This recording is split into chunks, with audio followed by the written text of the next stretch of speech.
पिछली वीडियो में हमने एक मुमकिना मैकेनिज्म देखा जहां हमने हाइड्रोजन ब्रोमाइड का इस एल्कीन से रिएक्शन करवाया और हमने देखा कि हम इस एल्कीन में इजाफा कर सकते हैं। हमने इस एल्कीन में इस हेलाइड का इजाफा किया और फिर हमें एक एल्केन हासिल हुआ जो कि 2 ब्रोमोपेंटेन था। लेकिन जब हमने ऐसा किया, हमने किसी ना किसी हद तक अपनी मर्जी से एक फैसला किया था और मैंने इस बात की वजाहत नहीं की थी कि मैंने ये फैसला क्यों किया है।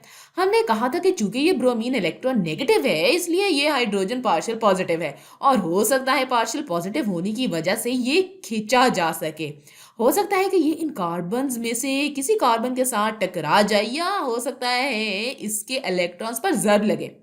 हमने पिछली वीडियो में किसी हद तक जो खुद से फैसला किया था वो ये था कि हाइड्रोजन इसके इलेक्ट्रॉन्स पर जर्ब लगाएगा। आप इस चीज का तसव्वुर करें, बल्कि हम एक ऐसा मैकेनिज्म बनाते हैं जहां ऐसा हो और देखते हैं कि दर हकीकत इनमें से क्या होगा। एक दफा फिर हमारे पास हाइड्रोजन ब्रोमाइड है, तो रुक मैं ब्रोमीन के वैलेंस इलेक्ट्रॉन्स पहले बनाती हूँ। तो ये ब्रोमीन पर 1 2 3 4 5 6 7 वैलेंस इलेक्ट्रॉन्स हैं। हाइड्रोजन का इलेक्ट्रॉन यहाँ पर है। हाइड्रोजन पार्शियली पॉजिटिव है और ब्रोमीन पार्शियली नेगेटिव है। हो सकता है हाइड्रोजन इनमें से इलेक्ट्रॉन्स को जर्ब लगाना चाहता हो, लेकिन इस कार्बन के साथ ऐसा करते हैं तो इसके पास जो इलेक्ट्रॉन है वो यहाँ पर है। लिहाजा बॉन्ड का दूसरा सिरा हाइड्रोजन की तरफ खिंचा चला जाता है और जब ये हाइड्रोजन के पास जाता है तो हाइड्रोजन इस इलेक्ट्रॉन को छोड़ देता है जो इसने ब्रोमीन के साथ शेयर किया था, जिसे ब्रोमीन कब से हासिल करना चाहता था। चूंकि ब्रोमीन बहुत इलेक्ट्रोनेगेटिव है तो फिर ये इलेक्ट्रॉन ब्रोमीन के पास चला जाता है। तो ये सब करने के बाद मॉलिक्यूल अब किस तरह का दिखेगा? हमारे रिएक्शन में अगला मरहला कौन सा होगा और ये इस वाले से बुनियादी तौर पर मुख्तलिफ दिखाई देगा। तो अब क्या होता है कि हमारे पास कार्बन है जो हाइड्रोजन के साथ बॉन्डेड है और इसका दूसरी कार्बन के साथ सिंगल बॉन्ड है। तो ये कार्बन है जो दो हाइड्रोजन के साथ बॉन्डेड है और अब इसका इस कार्बन के साथ एक ही बॉन्ड है जो कि हाइड्रोजन और बाकी की चेन के साथ बॉन्डेड है। और अब ये वाला इलेक्ट्रॉन हाइड्रोजन के पास गया तो अब ये कार्बन इस हाइड्रोजन के साथ बॉन्डेड है। तो ये नीला इलेक्ट्रॉन अब हाइड्रोजन के साथ है। चले मुझे बना लेने दे। तो वो नीला इलेक्ट्रॉन जो यहाँ पर था अब ऑरेंज हाइड्रोजन के पास चला गया है।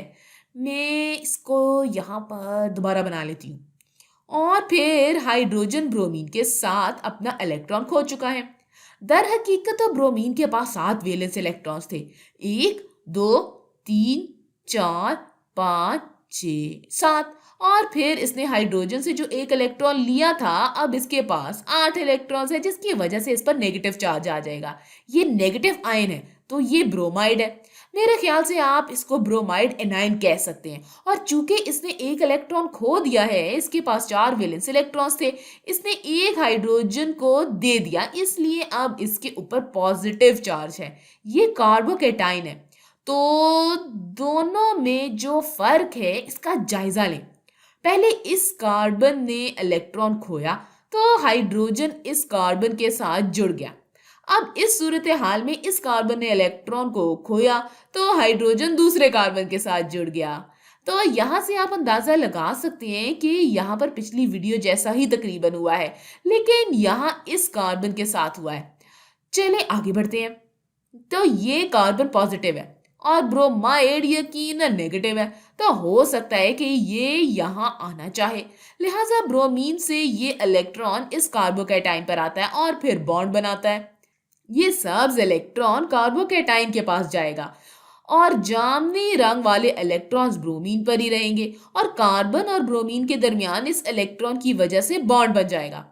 आप तसव्वुर कर सकते हैं।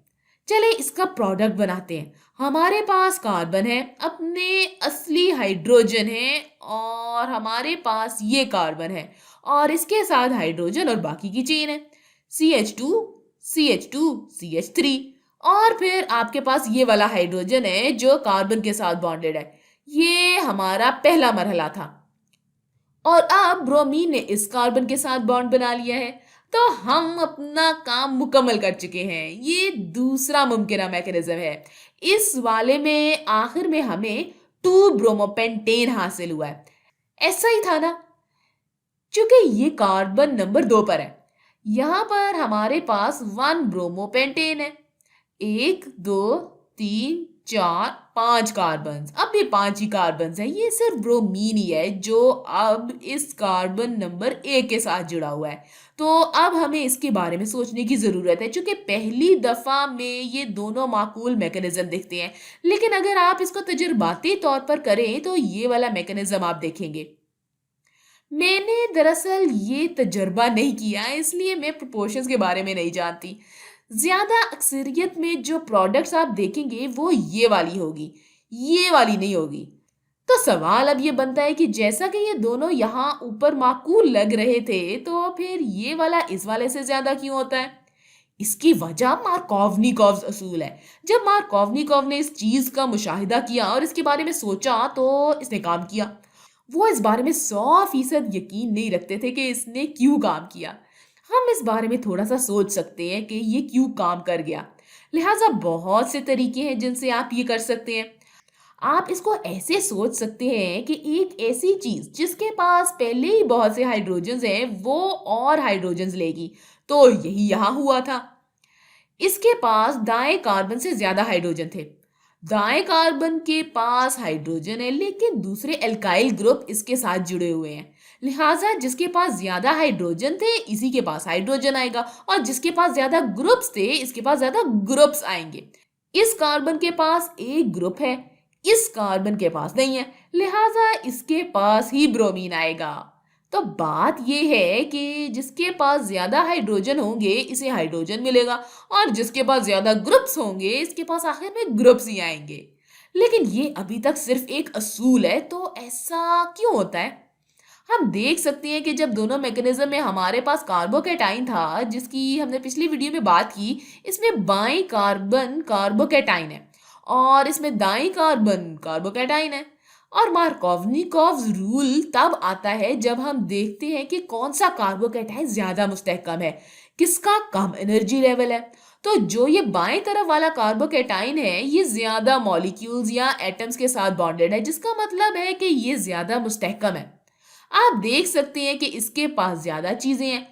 देखिए ये पॉजिटिव है, लेकिन इसके गिर्द ज्यादा कार्बन है, इसलिए ये कुछ इलेक्ट्रॉन शेयर कर सकता है। इलेक्ट्रॉन क्लाउड इसको किसी हद तक स्टेबल बनाएगा। ये दाईं वाला कार्बोकैटाइन सिर्फ एक कार्बन के साथ जुड़ा हुआ है, ये इतना कुछ शेयर नहीं कर रहा, ये दो के साथ बॉन्डेड है। तो जैसा कि आमतौर पर जब कार्बन सिर्फ एक और कार्बन के साथ बॉन्डेड हो, तो इसे प्राइमरी कार्बन कहते हैं, और जैसा कि ये कार्बोकैटाइन है, तो ये प्राइमरी कार्बोकैटाइन होगा। ये वाला कार्बन दो और कार्बन के साथ बॉन्डेड है, इसलिए इसे सेकेंडरी कार्बन कहेंगे। क्योंकि ये कार्बोकैटाइन है, तो हम इसे सेकेंडरी कार्बोकैटाइन कहेंगे। लिहाजा सेकेंडरी कार्बोकैटाइन प्राइमरी कार्बोकैटाइन से ज्यादा मुस्तहकम है, टर्शरी इससे भी ज्यादा मुस्तहकम है।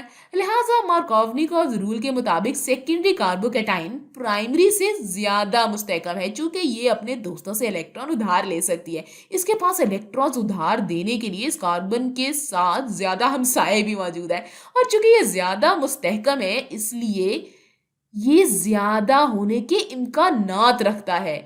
यही वजह है कि आपके पास 1 ब्रोमोपेंटेन वाले प्रोडक्ट की बजाय 2 ब्रोमोपेंटेन वाला प्रोडक्ट ज्यादा होता है।